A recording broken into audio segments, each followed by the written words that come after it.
What's up, everybody? It's Old Man Winter 8 for Sun and Ski Sports, and we're going to find out if the K2 Alchemist is a wise buy for you.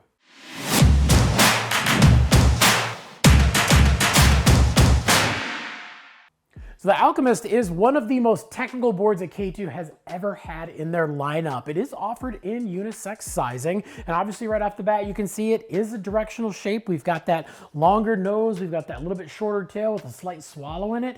The nose is technically a little bit wider, so it does have a little bit of taper, but it's only about 6 millimeters of taper. But again, just enough to give you a little bit of extra advantage up in the nose for float and give you a little bit more sink in the tail when you get into some deeper snow. And when we look at the bend on this thing, it is a camber to rocker. So we've got camber through the majority of the board and a little bit of rocker right before we get to the nose. That way we're getting tons and tons of power through the middle of the board, and we're getting that extra lift and that extra catch-free feel. But also when you're going from edge to edge, it does help this thing roll on edge a little bit easier, and that's something that, even though it is very aggressive in general, it's not just going to take off on you when you go to dig those edges in. And then when we go inside of the board, we're looking at their S1 core, and a big thing about that S1 core to note is underneath your feet, they've arranged some aspen and bamboo pieces of the core to go at 30 degrees out from your bindings. So this is basically taking pressure from your bindings, and right from the core, it's helping to transfer that energy a little bit more evenly across your edge and really spread it out over a wider area. And then wrapped around that is a triaxial fiberglass. So we've got fiberglass going in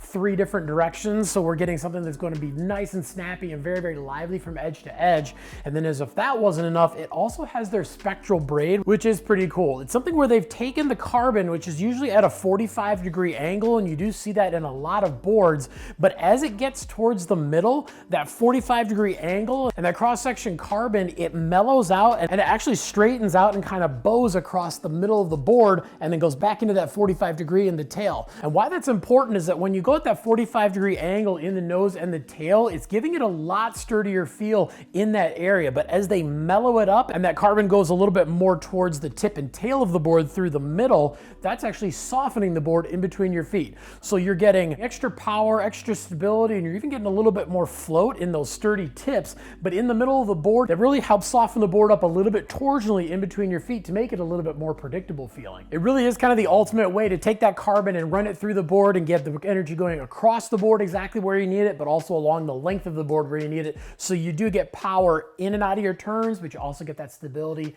and that pop when you're sending it off at jumps, or even when you're just laying in a carve. It is pushing back even more, so when you do lay down a nice hard carve on this thing, you're not gonna have to worry about it washing out from underneath you. And then, as if that wasn't enough, we also have their carbon forks in the tail, and what those are doing is giving you even more power out of your turns. When you lay on this thing, and especially push on that tail and unweight, this thing wants to just shoot you in and out of your turns. So combo that with that slight rocker in the nose and tail, you get the ultimate combination of smoothness and power. And then we go from the tail up to the nose of the board. You'll notice this 3D recess where it's kind of dipped down a little bit on the top of the board. This is getting a little bit of weight, but not sacrificing durability. And then up in the tips, we have that space glass tip. So really cool thing about this is that not only does it absorb that chatter, but it's also making the tip very, very light. And why this is important that they do it in the tip and not in the tail is obviously with that direct shape, we've got a lot of nose and we've got a little bit of tail. So the swing weight can be off a little bit, but the combination of that 3D recess and that space glass making the tip lighter, when you are spinning this thing around, it actually spins a little bit closer to a twin tip board. You're really not noticing that swing weight being off one bit.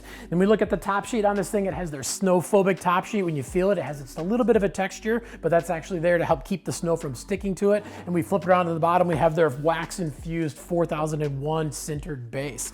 But is the K2 Alchemist a wise buy for you? Well, this is 100% for those advanced riders who want a stiff board that they can ride fast, carve hard, and float big on. The combination of that stiff flex and that spectral braid really makes for a board that wants to get from edge to edge right now, but having that spectral braid go a little bit more vertical through the middle of the board really helps this thing be ultimately aggressive, but also manageably aggressive. And then if you are somebody who's riding the backcountry, obviously you're gonna get a ton of that float in the powder in the nose, you're gonna get that sink in the tail. But if you are somebody that's riding the backcountry like it's your park, having that space glass tip and that 3D recess is really helping to make this thing feel like a twin tip board when you are spinning, and it really is something you'd be surprised how well it rides switch in the deep stuff. This really is a board that can handle the fastest speeds and the hardest carves you can throw at it. And then when you get into the deep snow, it's gonna float like a dream. But if you got any questions beyond anything that we talked about in the video, definitely leave some comments down below. Also make sure to like and subscribe to the Sun and Ski YouTube channel, and make sure to head on into your local Sun and Ski so you can check out the K2 Alchemist for yourself.